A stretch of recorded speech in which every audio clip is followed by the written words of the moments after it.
اللہ کے ذریعے اللہ اس کے ذریعے تمہاری آزمائش کرے گا، اور قیامت کے دن وہ تمہیں وہ باتیں ضرور کھول کر بتا دے گا جن میں تم اختلاف کیا کرتے تھے، اور اگر اللہ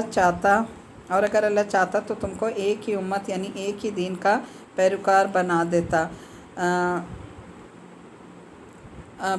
لیکن وہ جس کو چاہتا ہے اس کی ضد کی وجہ سے گمراہی میں ڈال دیتا ہے، اور جس کو وہ چاہتا ہے اس کو وہ ہدایت دیتا ہے، اور ہدایت کس کو دیتا ہے؟ جو اس سے طلب کرتے ہیں، جو صراط مستقیم مانگتے ہیں۔ سورہ فاتحہ پہ جب یہ آیت آتی ہے نا اہدنا الصراط المستقیم، تو اس کو اسٹریس دے کے شعور کے ساتھ پڑھا کریں کہ اللہ مجھے صراط مستقیم یعنی ہدایت کا راستہ دکھا دے، اہدنا الصراط المستقیم۔ تو اللہ ہدایت صرف اس کو دیتا ہے جو اس سے طلب کرتا ہے، مانگتا ہے، اور کہتے ہیں کہ